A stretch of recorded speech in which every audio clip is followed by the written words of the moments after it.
आवाज़ देना चाहता हूं जो मेवाड़ की शान कहलाता है। पहली बार टोंक में उनका आना हुआ है और हुकुम आ जाते हैं तो वे छा जाते हैं।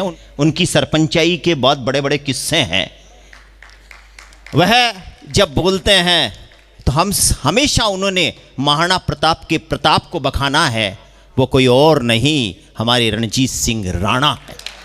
जोरदार तालियां बजा दीजिए रणजीत सिंह राणा जी के लिए।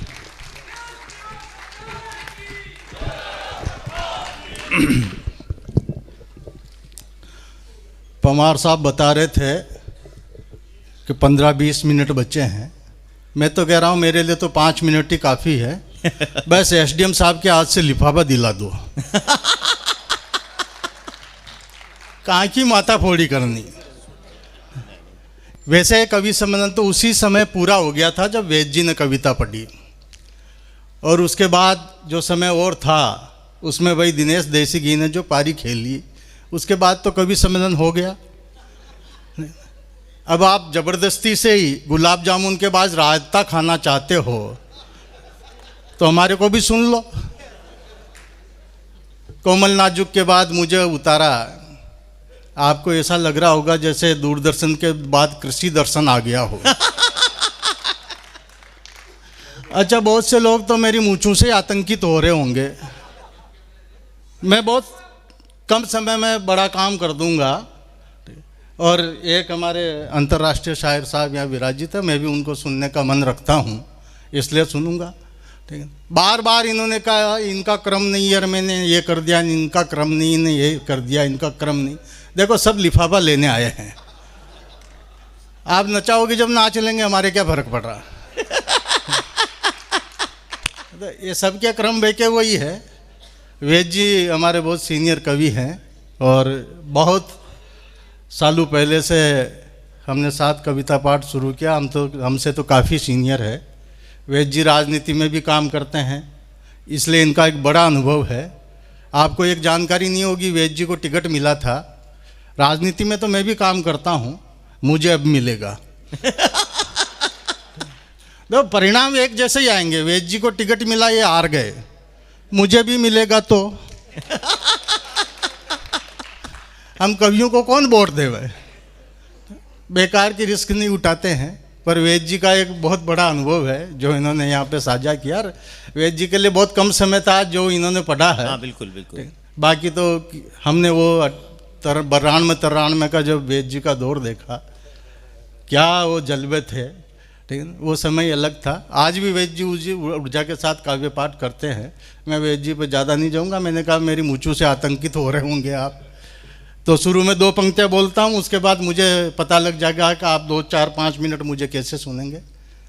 मेरी मूंछें देखकर डरना भय खाना नहीं, मेरी मूंछें देखकर डरना भय खाना नहीं, ये तो मेरी मूंछें शुद्ध शाकाहारी है।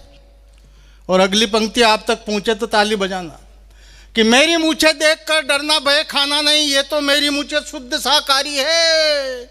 और हिटलर से हिंसक नहीं, वीरपंथी विध्वंसक नहीं, इनमें तो राणा प्रताप की खुमारी है। बढ़िया है, बढ़िया है राणा साहब। मेरे बारे में परिचय में कहा गया कि मैं अपने सरपंचाई के किस्से सुनाता हूँ। इन्होंने कहा कि पहली बार आए, मैं शायद टोंक में दूसरी बार आए। 1998 में एक बार आया। हाँ बिल्कुल। और जिला प्रशासन जब आया तो उसके बाद मैंने कवि सम्मेलन छोड़ दिए, वापस आ जाता। पर बीच में मैंने 13 साल लगभग कवि सम्मेलन छोड़ दिया। कवि सम्मेलन के मंच पे नहीं गया। एसडीएम साहब इसलिए नहीं गया कवि सम्मेलन के मंच पे, इन 10 सालों में हम हमारे गांव के सरपंच बन गए थे। अब हम सरपंच बन गए, इसका मतलब ये मत समझना कि कोई कल्याण जी आनंद जी या लक्ष्मीकांत प्यारेलाल की जोड़ी सरपंच बनी। दरअसल सरपंच का चुनाव तो मेरी लुगाई जीती, पर सरपंच हम बने। आपके यहाँ पे भी ऐसा ही होता होगा। कोई महिला पार्षद का चुनाव जीत जाती है तो उनके पति पार्षद महोदय कहलाने लग जाते हैं। एसडीएम साहब अधिकारियों ने तब मुझे एक नई डेजिग्नेशन दी, रणजीत सिंह जी राणा सरपंच पति। तब मुझे एहसास होने लगा यार मैं किसी का पति भी हूं। क्योंकि जब तक अधिकारी सर्टिफाइड नहीं करते अपन मानते ही नहीं। एसडीएम साहब, इन 10 सालों में हमने खूब विकास किया, एक नया मकान बना लिया, जमीनें खरीद ली। आपके यहाँ पे भी नेता विकास ऐसे ही करते हैं? करते हो तो ताली बजाओ, नहीं तो बिलवाड़ा में जाके कहूंगा कि टोक में विकास नहीं हो रहा है। मैं सारे किस्से जो 10 सालों में मेरे साथ हुए वही बताता हूँ। मेरा सरपंच पुराण बहुत लंबा चौड़ा है।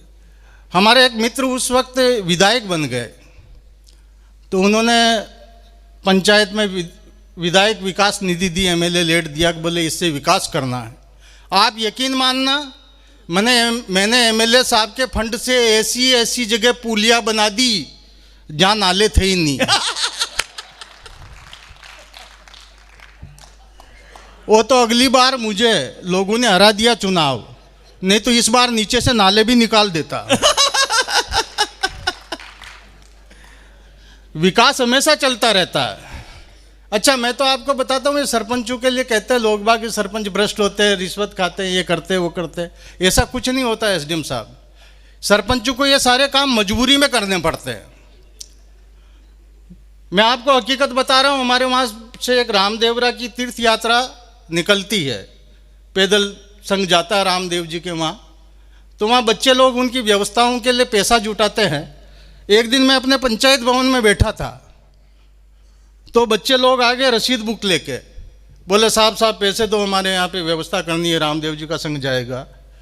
तो मैंने उनकी रसीद बुक ली और उसमें 501 रुपये लिख दिए। तो मेरे पड़ोस में एक आदमी बैठा था, उसने कहा ये क्या सरपंच साहब?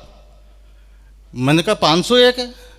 बोले गजब कर रहे हो यार सरपंच साहब। और अरे मैंने कहा सबको देना पड़ता भाई, मेरी हैसियत इतनी सी, तो मैंने बच्चों का मन रखने के लिए 501 दे दी। उसने रसीद बुक मेरे हाथ से छीनी, उसमें एक जीरो और फंसा दिया, 5001 कर दिए। अरे मैंने कहा मेरी हैसियत ही नहीं यार, सबको देना पड़ता है, तू ये क्या कर रहा है?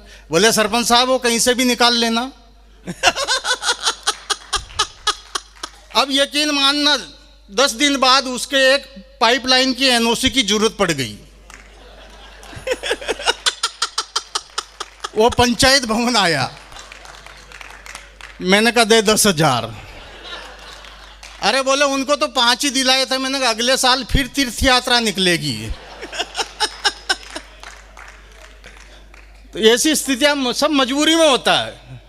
अच्छा, मजबूरी में इतना होता है, जब हम पहले टर्म में सरपंच बने तो हमारे गांव वालों ने कहा यार राणा साहब आप बहुत पढ़े लिखे हो, एक ऐसा विकास करना कि गांव के चारों तरफ से विकास दिखे।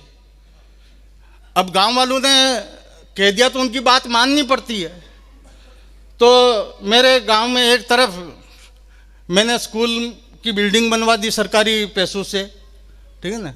दूसरी तरफ एक नाला था तो उस पर पुलिया बना दिया सरकारी पैसों से। इधर एक तरफ मैंने पानी की टंकी बना दी सरकारी ज़मीन पे सरकारी पैसों से। पर चौथी दिशा में ना तो सरकारी ज़मीन थी, उधर मेरी ज़मीन थी। तो वहाँ एक मैंने मकान बना दिया। चारों तरफ से विकास हो गया। तो विकास चारों तरफ से दिखना चाहिए।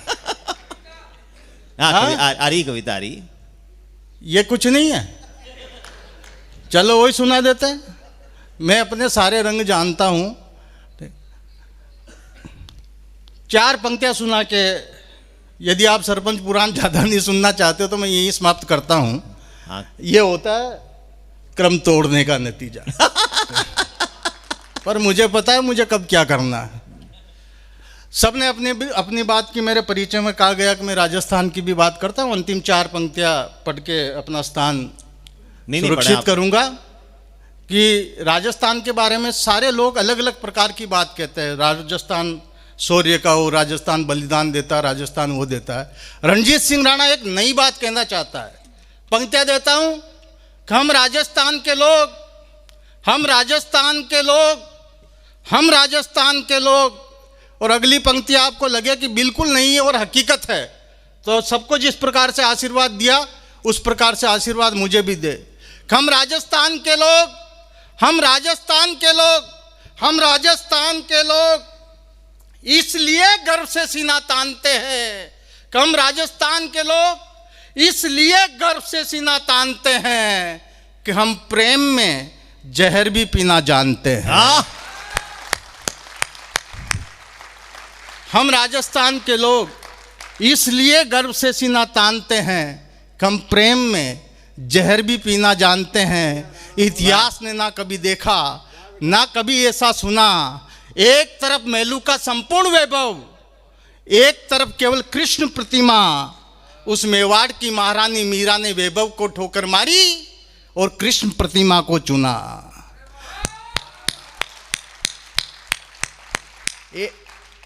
और सभी कहते हैं मीरा जी ने प्रेम किया। मैं नई पंक्ति देता हूं कि उस मेवाड़ की महारानी मीरा ने वैभव को ठोकर मारी, केवल कृष्ण प्रतिमा को चुना। और ये पंक्ति भी मेवाड़ का या राजस्थान का व्यक्ति कह सकता हो तो मुझे आशीर्वाद देना कि ऐसा व्यापार किया, ऐसा व्यापार किया, प्यार नहीं, ऐसा व्यापार किया, ऐसा व्यापार किया जिसके ये निकले बोल कि मायरी में तो लियो रे गोविंदो मोल, मायरी में तो लियो रे गोविंदो मोल। हमारी भक्ति को तो भगवान कृष्ण तक मानते हैं। हम राजस्थान के लोग इसलिए गर्व से सीना तानते हैं कि हम प्रेम में जहर भी पीना जानते हैं।